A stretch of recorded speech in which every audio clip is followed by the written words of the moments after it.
Whether it be two-wheel drive, four-wheel drive, you know the drill. It does not matter what you drive. This is your All-Terrain Nation. I'm your host, David Boyd. And today we are talking about the GM brand. Finally, I get to talk some Chevrolet because I grew up in a Chevrolet household. My dad was he still loves the GM brand. And for full-size trucks, he's always had Chevy full-size trucks. And I kind of grew up with them.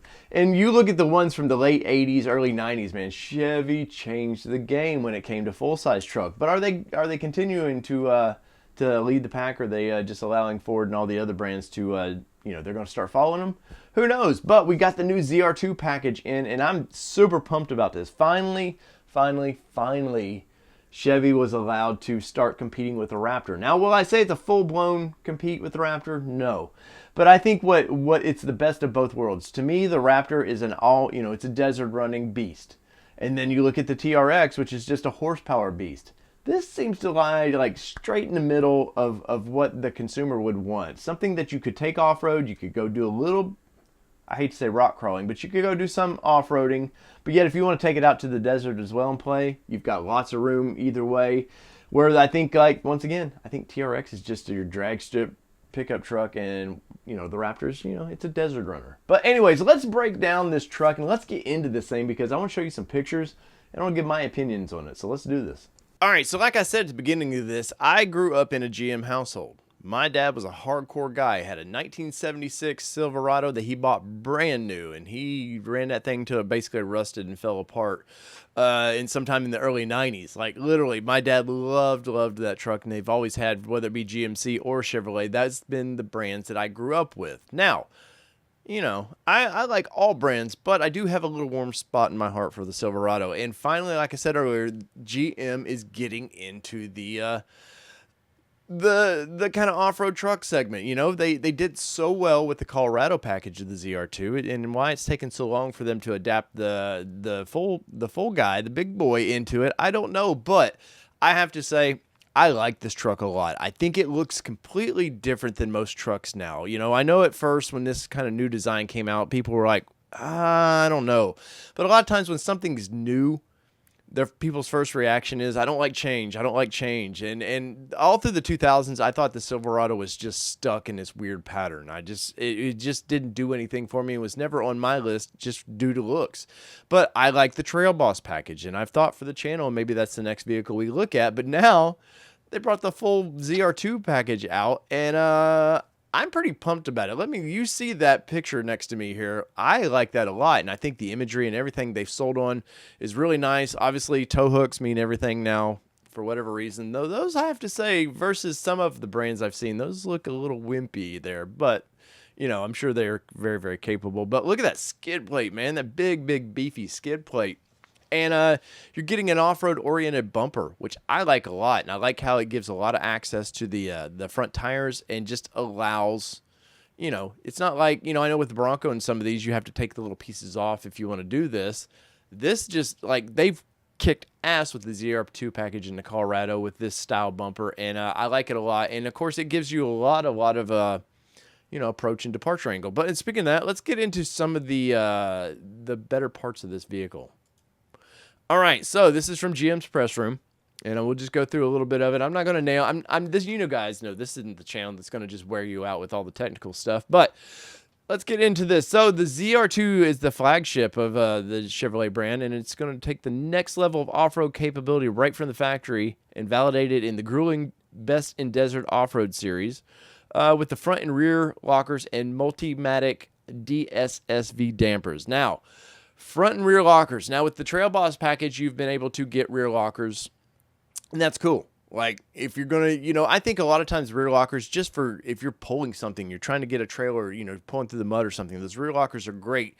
But if you want a true off-road vehicle, you want front and rear lockers, and it's about time that, they did this with this brand. This truck has deserved this model for so long. Now, let's get into a couple things that I do like about it. Now, they're saying it's a fully redesigned new premium interior, which is it's not bad. It's GM's been lacking in that department for a while, you know. It used to be Ford always to me had a great interior, Chevy had one, and then Ram. Well, Ram stepped it up, and it's causing all these other brands to scramble and have to, you know, step their brands up. All right, look at this big slab of screen here, man. This is pretty freaking awesome. I have to say, I like how they finally are starting to integrate these things into the dash. And I'm looking at all manufacturers.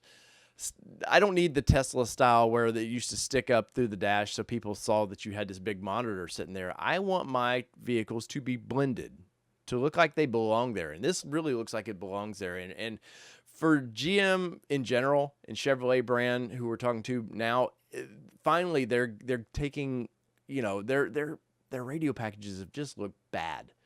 It's been the one thing that's kept me from buying the Trail Boss. Was I look at the seats are nice in them, but everything else, the layout, I've just not been a big fan about. But I love this screen in this thing, and I can't wait to get my hands on with these to test. But everything, I like how the buttons they're out there, but they're not like showcasing these buttons. They know this. The showcase of this vehicle is comfort and usability.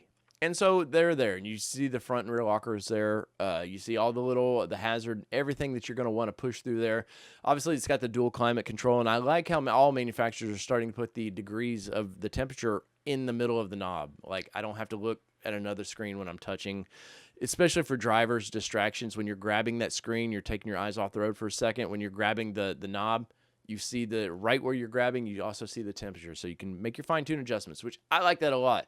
Now let's talk about performance of this thing.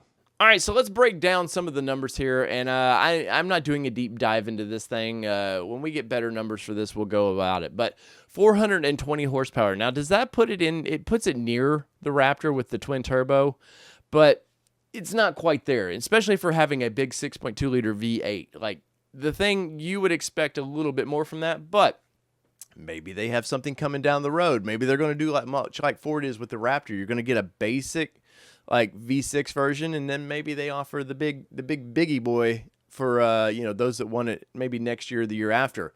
But 420 horsepower is still nothing to sneeze at. And the big thing is the torque. What is that? 460 foot-pounds of torque. Now, everything I'm hearing about the tow rating of this thing, it's not, it's not a 2500. So, but what do you need that torque for? For off-roading. You're doing any sort of uphill climbs, you want all the torque you can get. And they're going to have it with the 10-speed automatic transmission that is pretty standard across the board now. I like that transmission a lot. It's the same one that was co-developed with Ford. I like that transmission. Whether you do or not, maybe it's too many speeds for you, but, well, it is what it is. But let's see. They're going with the DD, what is it? The DSSV, sorry. Spool valve dampeners, which features 3 separate spool valves to control dampening, 3 connected chambers for fluid flow. And why is that? They know if those shocks are bouncing, they're getting hot, and you want to be able to cool those, and you got to dissipate all that heat. So they're actually offering, a lot of off-road, they'll have their reservoir, away from the shock, and, you got to pump the fluid in, and when the pistons go up and down, it pulls and just replenishes the cool fluid. Well, this is it's a 3-chamber system, so it should keep your shocks at peak performance when you're off-road. Now, what else is this thing? It has a specific off-road chassis and suspension calibrations to include terrain mode, which allows one-pedal rock crawling. Now, this is all the rage in the kind of amateur off-roading world right now. It's sort of an easy button. You don't have to dual pedal it anymore. You engage that, and when you let off the gas, it brakes. I think it's a nice feature for if you're not experienced at off-roading. I think it's a nice feature. Now, while I think I'm never going to take a full-size truck up some of the stuff that I would take my Broncos or my Jeeps through, it's still a nice touch, and it's all about tech. You want tech in these vehicles. So people who are, there's a lot of people from the car world that are just now getting into the truck world, and you want to make that as an easy, let them get out on the trails, let them enjoy their vehicles, as easy as process as possible. So I like this a lot. Now we're getting 33-inch. It looks like they're going to be the Goodyear Duratrax, which is what's been on the packages with the ZR2 for the Colorado, and they've been using them for the the Trail Boss.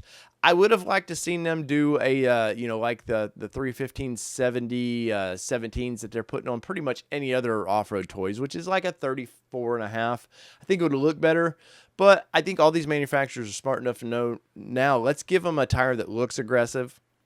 And still, if you want to go bigger, we've got room for you to do that. And I'll be curious if we can throw 35s under this thing real quick. But to wrap this thing up, we're getting some cool, nice skid plates, which I'm so happy to see factories now, these manufacturers giving us real skid plates. And, as an offer, would I trust them completely? No. But it is better than some of just these paper thin skid plates we were getting to. So where do you guys stand with this Silverado? I think it's a home run from what we know so far. I do like that big V8 is in there. They didn't go to the route of, twin turbo like the Ford did, but we're living in a world of fuel economy. So where does this thing going to stand? I don't know. Now, if you guys like this content, smash it. You know what to do. And maybe I'll bring some more Chevy GM content down the road. So there you go. So there you have it. Where do you stand with the 22 Silverado in general? That big screen is freaking awesome. I have to admit, what, 13.5 inches on that thing? That's boss. And you get the big center stack for the, when you're driving, you got that big screen, 12 inches to look at there. So I think finally GM has stepped up their interiors a little bit too. I'm super happy about that. But in the comments below, let me know, where do you stand with this vehicle? Is it something that finally puts you back on the list, GM trucks on your list, or is it just like, well, it's a truck, but I'll just stick with the brand that I like now? So whether it be two-wheel drive, four-wheel drive, these ZR2s that I want to drive, this has been All Terrain Nation. I'm your host, David Boyd, and we are out. Peace, everybody. Love y'all.